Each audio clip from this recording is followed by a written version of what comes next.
Good afternoon, everyone.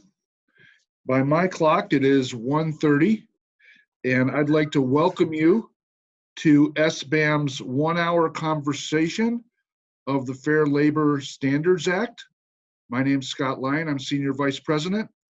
Your presenter today will be Mike Burns. I'll introduce Mike in just a couple of minutes more formally. Just to set the stage a little bit, let me tell you that on September 24th of this year, the Department of Labor released its final rule, or I should say it's probably its most recent rule, that boosts the salary threshold on which workers are eligible to receive overtime pay. That was the reason that we said, it's been a little while since we've done something on the Fair Labor Standards Act. We should probably do that. That new threshold is $35,568 a year. That breaks down to $684 a week. That new threshold goes into effect on January 1st of 2020. The salary change really is simply a trigger that gives us the opportunity to talk a little bit more about the FSLA or FLSA. I always mess that up, sorry. I know that I used to struggle with the whole concept of exempt versus non-exempt, the definitions, who is eligible for overtime, who's not. I know it's not something that any of us like to deal with on a regular basis, but it is important. I also know that simply calling someone a manager or an assistant manager or simply paying them a salary is not going deep enough into the research that you need to do to know whether or not they are truly exempt or non-exempt. This change gives everyone an opportunity to go back and look internally at your operation to see if you've done this right, quite frankly. And if you haven't, it gives you an opportunity to fix it. Mike Burns will be the presenter today, and Mike is with the American Society of Employers. Mike is their executive vice president, and he's also president of HRMG, internal to ASE, and I believe that stands for their Human Resource Management Group. If it doesn't, Mike can correct me in a minute. As you see from the slide, Mike is an attorney by education, and ASE is a not-for-profit employer association serving all of Michigan's business community, headquartered in Metro Detroit. ASE's focus is the intersection of employer and employee, and ASE is also the voice behind SBAM's HR hotline. So if any of the members that are attending today have called our HR hotline, you've actually spoken with someone at ASE, someone on Mike's team at ASE. Mike is an expert in this, and he will take us through the change and the Fair Labor Standards Act as much as you can do in about 45 minutes. That will leave about 10 minutes at the end for questions and answers. The next voice you hear will be Mike's. Take it away, Mike.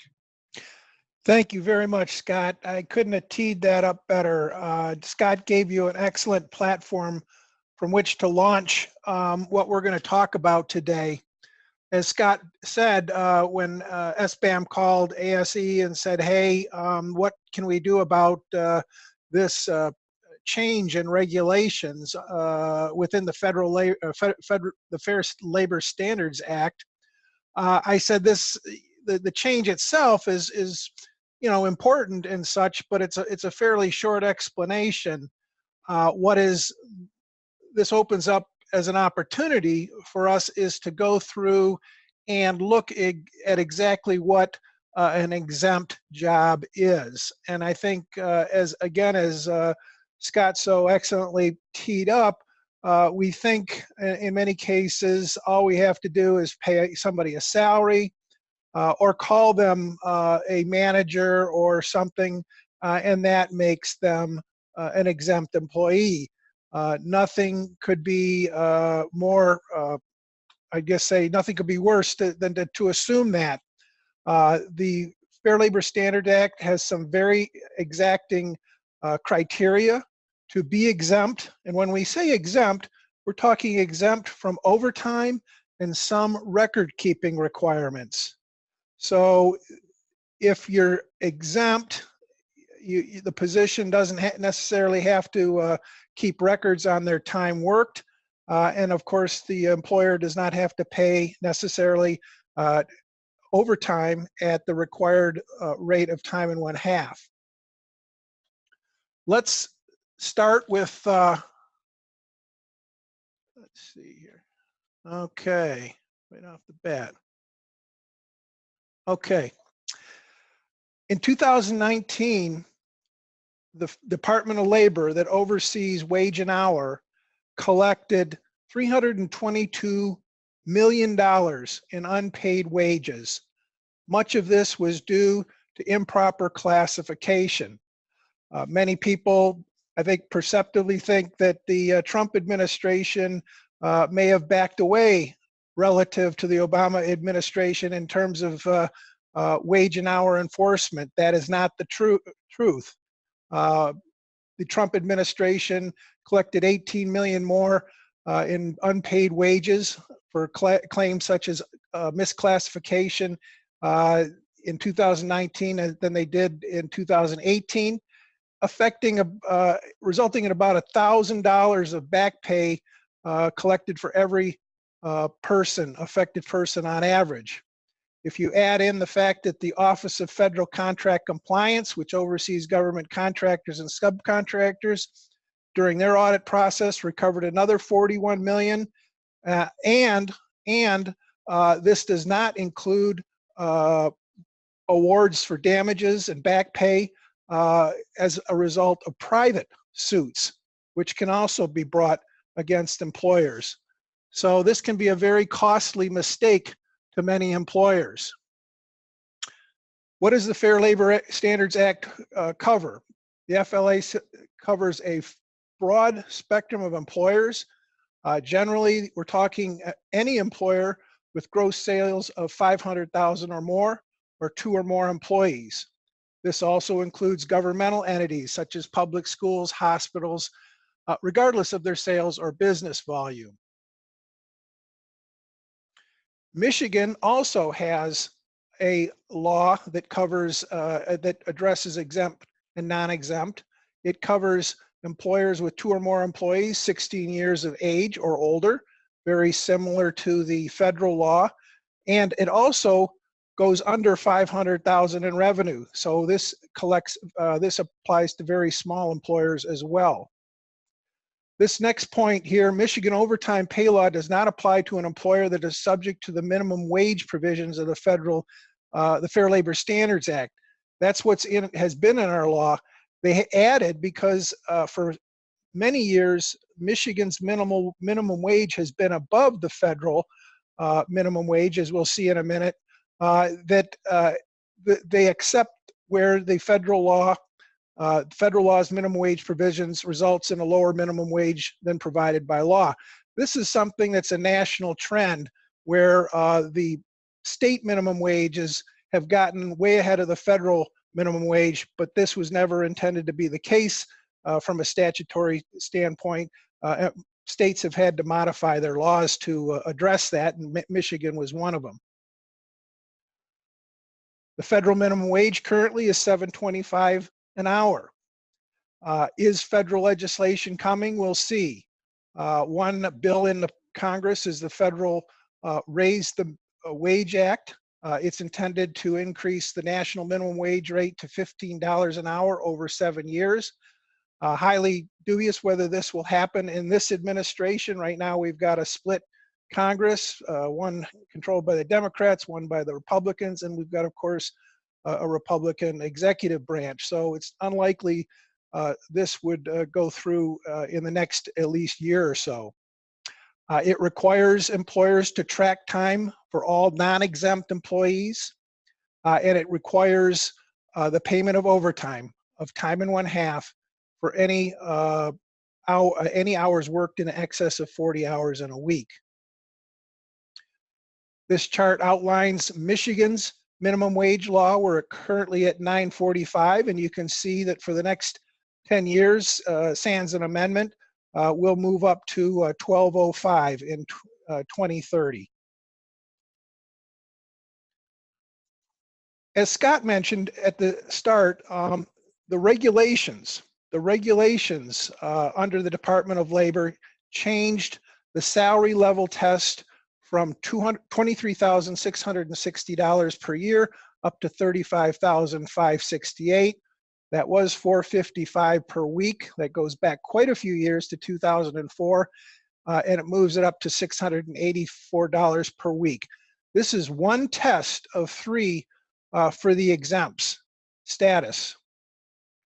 This new regulation also anticipated a different classification for exempt status, and that is what is called the highly compensated exemption.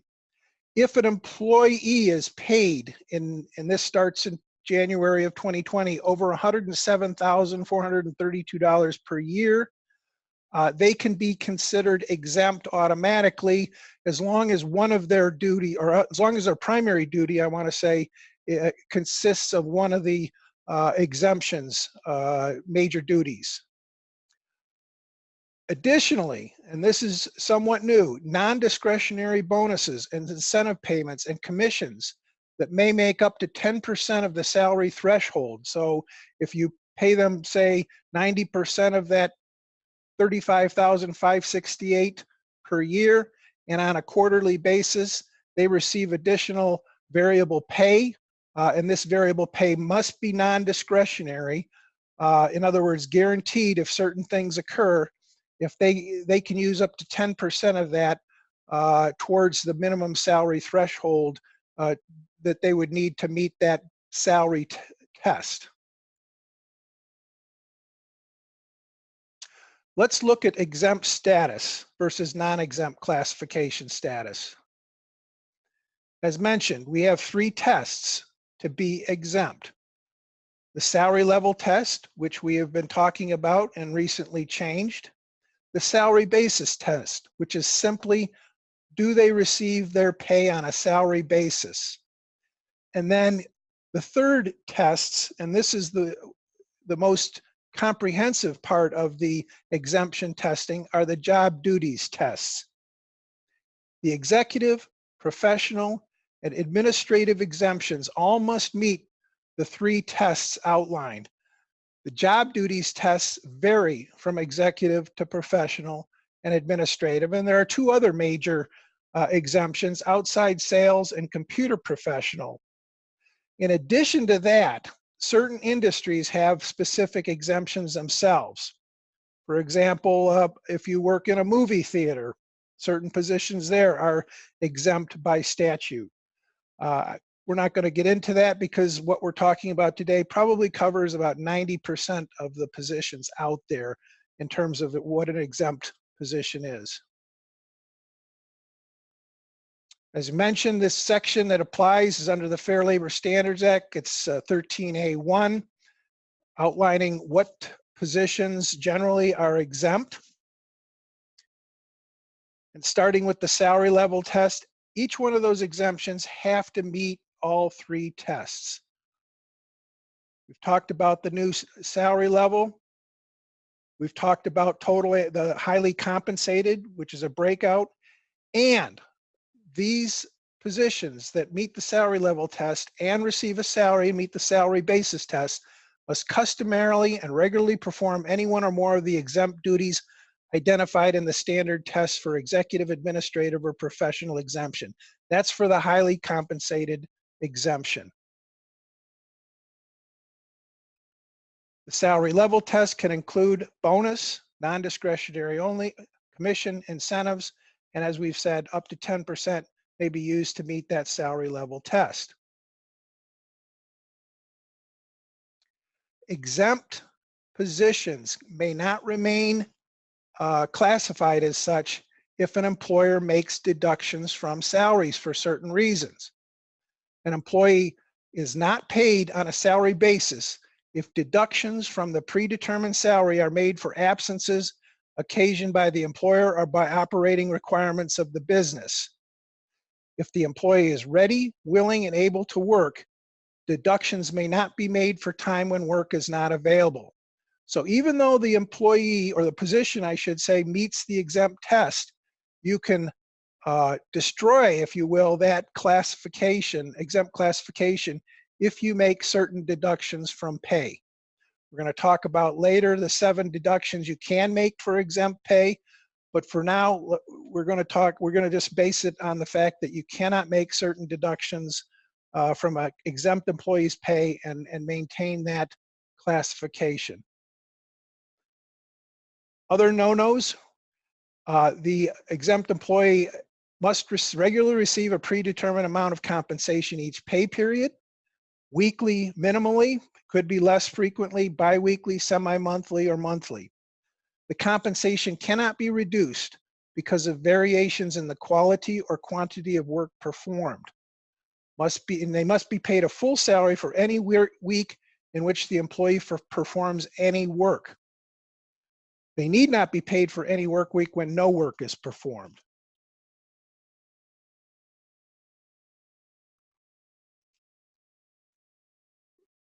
Let's get into the job duties test.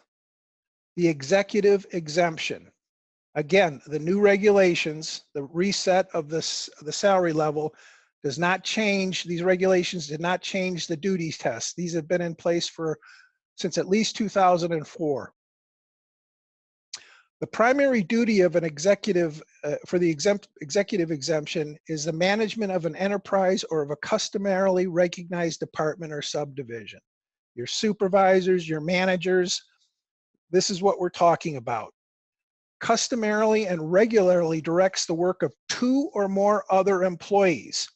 2 or more can mean including full-time FTEs, full-time equivalent employees.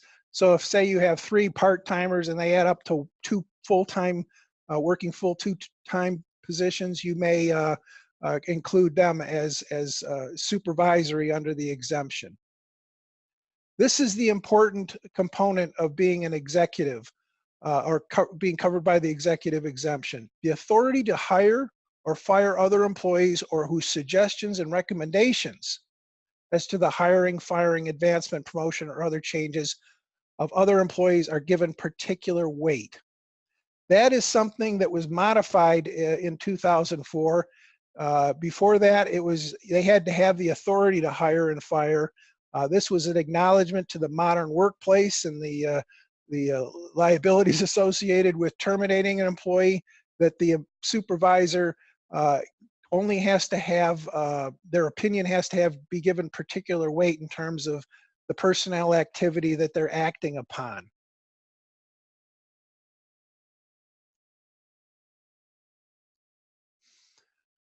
Primary duty means the principal, main, or major or most important duty that the employee performs. Determination of employee's primary duty must be based on all the facts in a particular case, with a major emphasis on the character of the employee's job as a whole.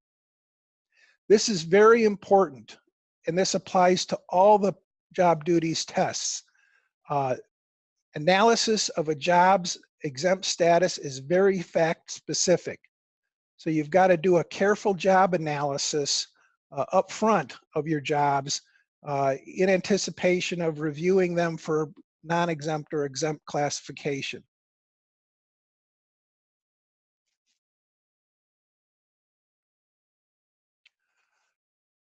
We all recognize typical exempt executive position titles: supervisor, manager, foreman, assistant manager, superintendent, chef with supervisory responsibility, store manager. These are all classic titles of exempt executive positions. Remember, the title is somewhat inconsequential to whether or not a position is exempt or not. It is the facts of meeting these three tests, and in particular the job duties test. They all must meet the standards there in order for the position to be considered exempt. The next exemption we want to look at is called the administrative exemption. The administrative exemption is one of the most misunderstood exemptions.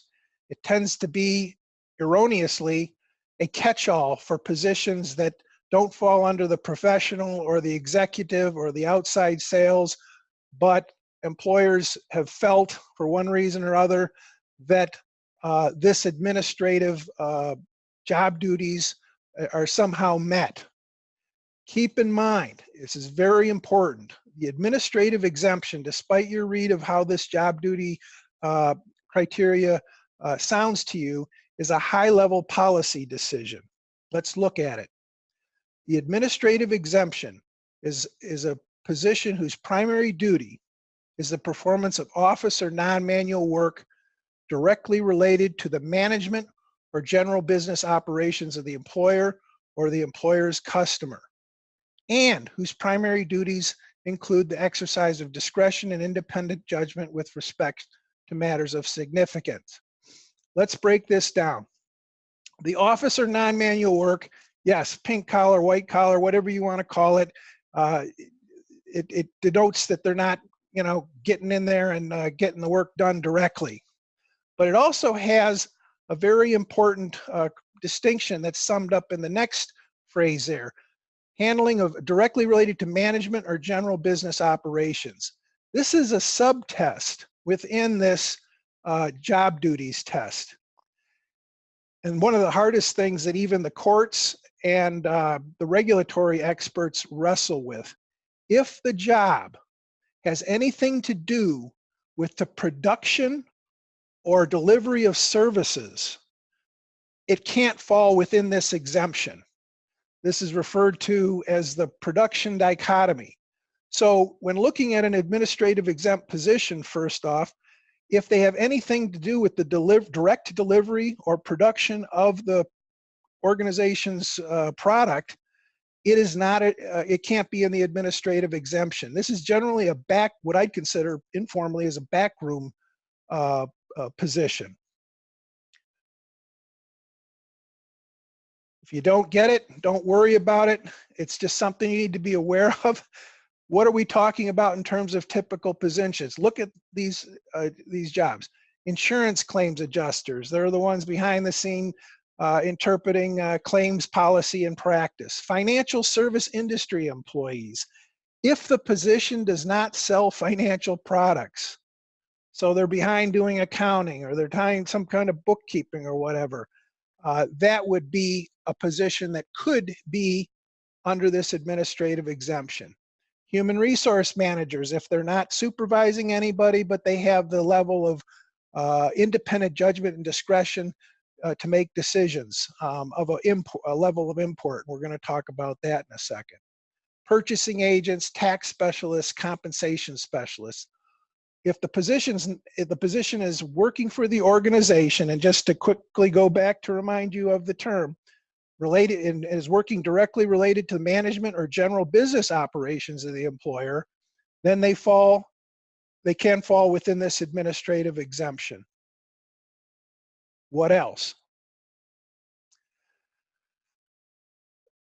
The work must consist of the performance of office or non-manual work directly related to management policies or general business operations, as we've been talking about, as opposed to work primarily involving production or sale of goods or services. Here's the second important part that makes this a high-level policy-making decision. Independent judgment and discretion must be involved. What is it? The comparison and evaluation of possible courses of conduct and having the authority to make an independent choice, free from immediate direction with respect to matters of significance. That statement can and has been historically very misunderstood. What it does not mean is that the person can use manuals, guidelines, or software packages to make determination. It also means that their decisions does not include the use of skill in applying techniques, procedures, or specific standards. Further, it does not mean just applying knowledge, following prescribed procedures, or determining which procedures to follow. It does not mean determining whether specific standards have been satisfied, even if there is some leeway in reaching a conclusion. Discretion and independent judgment, or the use of under the administrative exemption, does not mean performing inspection functions by following established techniques and procedures with skills acquired through special training or experience. And it also does not mean formulating recommendations based upon development of facts concerning conformity with a known standard. It has to be more than that to fall under this administrative exemption. And as I said originally, it's a high-level policy-making decision. Further, and we can go through, just comparing items based upon established standards is does not raise to the level of discretion and independent judgment for this exemption. Screening applicants or conducting interviews is not sufficient. Making decisions do not commit the employer in substantial respect financially or otherwise. And don't fall into the money trap here, because if you read this plainly, you might think somebody who carried large sums of money from one place to another could fall under this as impacting the organization financially. Surely the loss of that money could impact them financially, but that's not what we're talking about here. And then lastly, negotiating settlements with policyholder where the individual is not given, the position is not given reasonable latitude in carrying out those negotiations. There has to be discretion and independent judgment in this position. If you feel confused, you're on the right track. It is one of the most confusing exemptions out there, the one that's most misapplied because the regulations are written in such pedestrian or mundane ways, yet the meaning of them is at a totally higher level there. Let's talk about the learned professional exemption. This is your classical professional position. Why? Because what the duties tests require here is that a professional, their primary duty must be the performance of work requiring advanced knowledge in a field of science or learning, customarily acquired by a prolonged course of specialized intellectual instruction. Best way to stay safe on this one is just assume that we're talking about your classic professionals, not something that may be new other than your computer professional, which we'll talk about briefly. We're talking doctors, lawyers, dentists, accountants, engineers.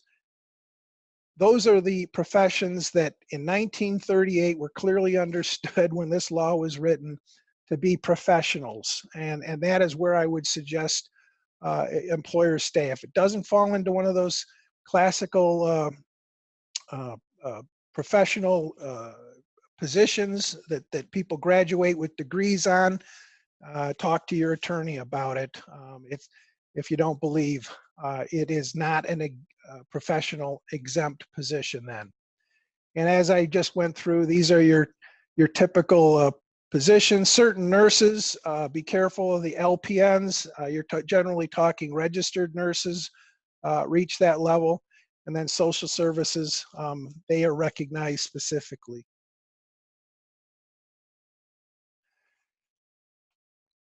Work requiring advanced knowledge means simply is predominantly intellectual in character, and which includes work requiring the consistent exercise of discretion and judgment. Professional work, therefore, is distinguished from work involving routine mental, manual, and mechanical or physical work. It's as it says in the law, it is a professional position. They come out of schools with these degrees. If you write up your job descriptions, or you are reviewing a job description, and right or wrong, that position does not indicate a degree for it, it will not meet, if the position does not have that degree, generally it will not be considered an exempt under the professional exempt position. Now, with that said, there is a little loophole in it. Just before we get on, fields of science or learning include law, medicine, and all these other classic disciplines, as distinguished from the mechanical arts or skilled trades, where knowledge could be of a fairly advanced type. What I want to show you and talk about as one of the historical exceptions, and this goes into the area of engineers, and you don't see this too much any longer, but it is possible under this exemption, as the regulations were written, that if they've been involved or been working in the profession for a long period of time, and they have certain specialized in such intellectual instruction as part of that, it is possible for them to cross into the world of a professional exempt. I think we're looking here at a bygone day. I think if you, and what I at least was taught 30 plus years ago, this was a nod to all the great engineers that picked up the that profession without going to school necessarily, but worked at GM, Ford, and wherever they picked up their engineering skills. They acquired it through a prolonged course of specialized intellectual instruction. That said, I would not be drafting job descriptions these days that did not include if you wanted to consider the position exempt, professional exempt, did not include the degree requirement.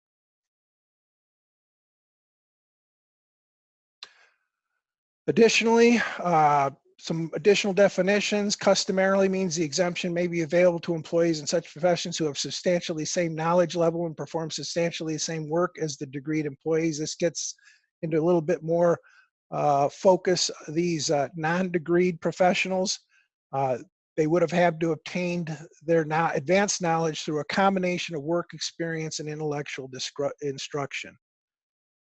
Perhaps some computer professional positions, the position could be developed in that fashion, where they've worked in worked their skill in terms of coding and programming to a level over the years that they fall within that particular exemption. I feel, and I generally recommend that most employers should require that degree as part of that job description and considering a position bona fide exempt under this, the learned professional. Continuing on here. Speaking of the computer professional exemption, this is one of the exemptions that do not necessarily have to be paid a salary at the level mentioned earlier. It may also be considered or have the exemption if it is paid at an hourly rate of at least $27.63 an hour. This is an amount that was set regulatory wise back in 2004 and remains to this day, but it can, you can qualify under the computer professional exemption by making an hourly rate. That is an exception to the salary level test we started with. For the computer professional, and this was a position or an exemption that was established again back in 2004, we're talking application of systems analysis techniques and procedures, consulting with users, determining hardware, software, or systems functional specifications, or design, development, documentation, analysis, creation, testing, or modification of computer systems or programs. This is not a troubleshooting position. This is not a applications position. This is these are positions that actually do the development of software in some fashion. So be careful when you're looking at your computer professionals or computer positions as to determining whether they are exempt or not. Continuing, the primary duties of the computer professional exemption is design, documentation, testing, creation, or modification of computer programs related to machine operating systems, or a combination of the above duties, the performance of which requires the same level of skill and Employee is a computer systems analyst, computer program, software engineer. That is what is required for the computer professional exemption.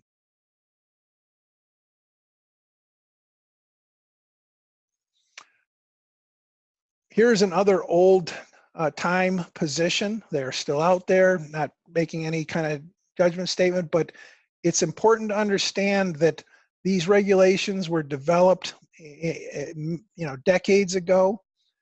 Today's sales positions are different, but the regulations still talk about being if you're going to fall under this outside sales exemption, they must be out making sales and obtaining orders or contracts for services or use of facilities, and they are customarily and regularly working away from the employer's business site.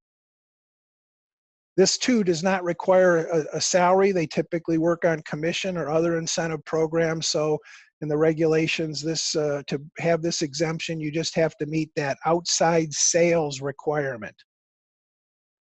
Inside sales positions are generally non-exempt.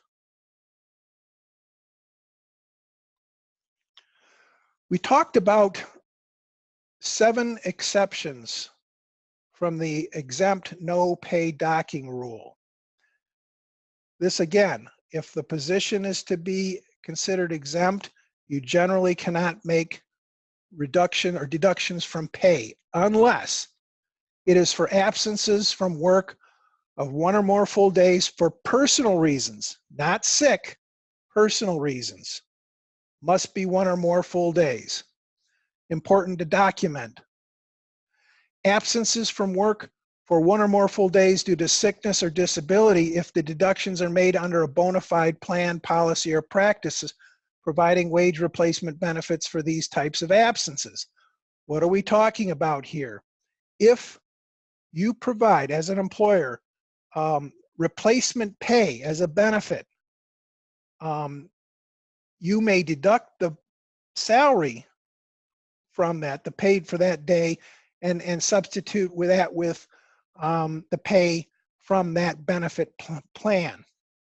What does this allow you to do? And this is something that I think many employers probably might want to take a look at, but they have to be very careful. If you have a bona fide benefit that replaces pay, and we're talking exempt employees here that normally you can't reduce their pay for any week in which they do any work, you may then do deductions from pay if they have exhausted the sick or other disability benefit that you provide them. Under Michigan's new paid sick day law, exempt employees are not covered by it, but you have many employers who are now implementing or integrating vacation and sick day benefits to address that. It might be a good reason to also include your exempt employees if they do not receive any sick pay.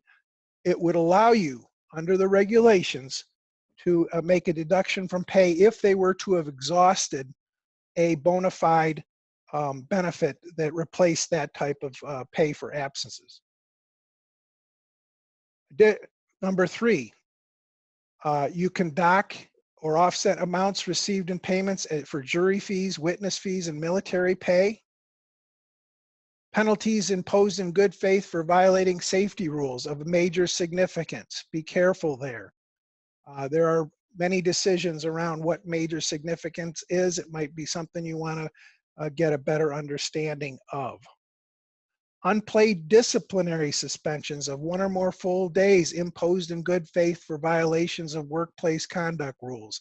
When they say good faith, what they're saying is don't create pretexts to make deductions from pay.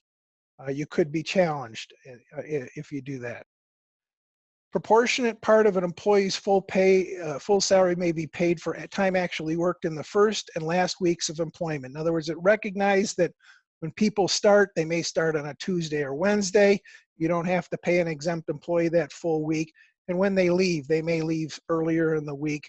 You don't necessarily have to pay for the entire week that that the person did not work when they are leaving employment.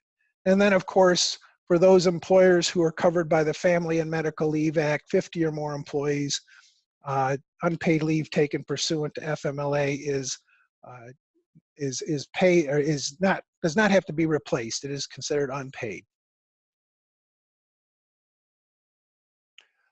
Okay, courses of action, very quickly. If you have not done a review of your positions, or you feel there are possibly big holes in your evaluation of your jobs, remember, positions are evaluated by the Department of Labor and the courts on a position-by-position basis. It's very fact-specific in terms of whether a position is exempt or non-exempt. We recommend you start with identifying the positions that are all obviously exempt. Done. Then you should identify positions that are obviously non-exempt. Now, there's a couple courses of action you can take at this point. I also want to mention that we've been talking, employed positions. Many employers get caught for allowing independent contractors to be improperly classified as such.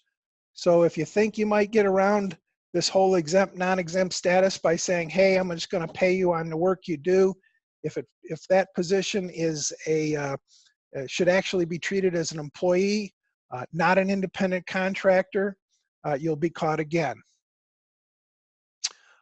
For those positions that are left over, you can classify them all as non-exempt and be done with it. You're safe that way. Otherwise, once you do a job analysis and you cannot determine whether that's truly an exempt position, I would recommend talking to an employment attorney or somebody trained, such as a compensation professional, to do a position analysis under the Fair Labor Standards Act.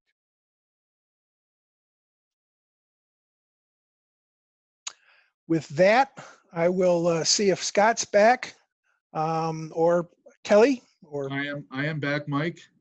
all right. And that is thank you for that.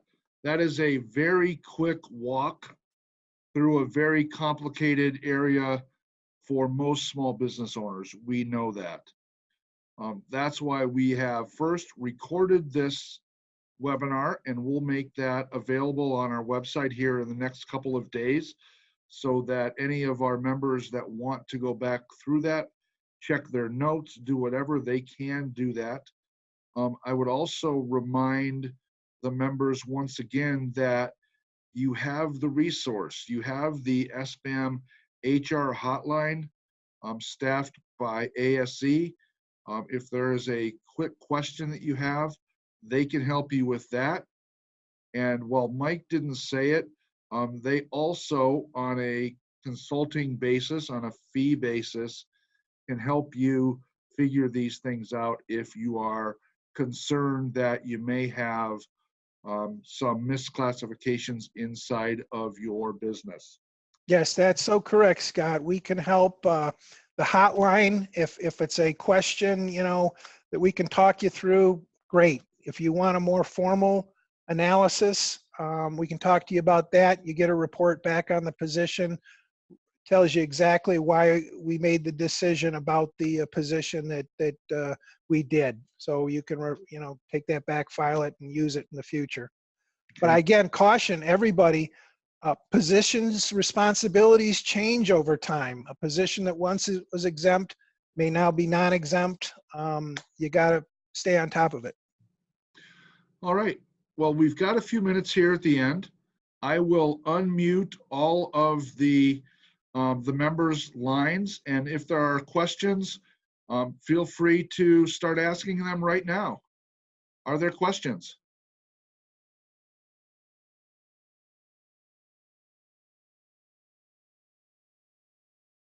If there are not questions, we will give you 15 minutes of your day back. I so confused them. It's a complicated area. It is a complicated area, and I think we've lived in a world where these issues have been a little bit oversimplified. So please give us a call, as Scott mentioned. Yeah. We'll be glad to work you through it. And one last word of caution for our members. Much like we talked about cybersecurity, don't assume that your business is too small to be at risk, because you saw those numbers that Mike had up in the front. I've forgotten what they were, how many hundreds of millions of dollars in fines. Those are from employers of all shapes and sizes. So don't think because you only have 5 or 10 employees that you're not on the radar screen of the Department of Labor. Chances are pretty good that most of those fines resulted in a complaint that came from an ex-employee that was disgruntled, didn't think they were being treated fairly on the way out, made a phone call, and got the attention of the Department of Labor. Mike, correct me if I'm wrong on that. No, that is exactly the point. It is very easy to make a complaint, and Wage and Hour will pick that up for the employee who does so. I would also mention, check your handbooks, and not to get too far out, you should have a statement in there about making payroll corrections. In other words, telling the employees if they feel in some way they were not paid correctly, let's put it just that way, that they should bring that to your attention so you could review and correct it. The Wage and Hour Administration many years ago said if you have a policy in your handbook or state a policy saying bring pay problems to our attention, they will allow the employer to correct that before jumping in on a complaint. Probably not get you off the hook for problems, but it will give you first whack at correcting them, and it may prevent that call going to Wage and Hour, or worse yet, some plaintiff's attorney. Yep. Mike, we do have a couple of questions that were sent in, typed in. Let me just read them to you really quick. If a person puts in their notice that they're leaving and they schedule their last day as a Tuesday, do they have to be paid for the full week of work? No, that goes to one of the 7 exclusions that an employer can take. They do not have to pay the remainder of the week in which a person leaves. That'd be in that situation Wednesday, Thursday, Friday. And just as I said, if a person starts, say, on a Thursday as an exempt position, they do not have to pay at the start of employment the Monday, Tuesday, Wednesday timeframe as an example. So Okay. no is the quick answer. Yep. And then the other question, would a nurse practitioner fall into the learned professional exemption? No, I believe not off the top of my head. But again, remember, titles and assumptions about them can be very misleading. Generally, in the nurse classification, the professional is recognized when they are considered a registered nurse. And I believe, and I'm not an expert in this, the nurse practitioner might be a level or 2 below that registered nurse. So I would look very carefully at that. I am not answering yes or no. I'm saying that that's one of those on the line positions that you'd have to look at specifically to be sure. Okay. And one more question. How does this affect salespeople who are on commission only? That again depends on that old line rule. Are they predominantly working outside sales? So are they off the site? Doesn't mean they can't come on and do paperwork at their office or whatever, but if they're out there, not at the place of work or employment, so to speak, and I'm not talking working from a home office now either, that's a little bit of a cheat, but if they're out there doing outside sales and earning a commission, they would meet the tests for an outside sales exempt. Okay. I will, let's see, there's a chat here. She said, as I've listened, I went through my payroll and identified a handful that will be non-exempt just due to payroll. So their classification can still be salary, but also non-exempt. Is that correct? That is correct. you may pay non-exempt employees a salary, but that does not make them exempt. They have to meet the other two salary level they'd meet. The salary must be above the new minimum starting in January, that's $684. But most importantly, you got to look at the job duties in order to make sure they meet that as well. And then They to have to meet follow the last part of that question, and then those same employees, they have to have their time tracked. Is that also correct? Correct. Non-exempt employees, you must keep records of hours worked. Okay. It's 20 after. I don't see any more questions. Are there one last call for questions? And if not, we will end this and say thank you to Mike and thank you to all of you who joined us today. And again, this will be on the SBAM website here in the next couple of days. Thank you all. Have a great afternoon.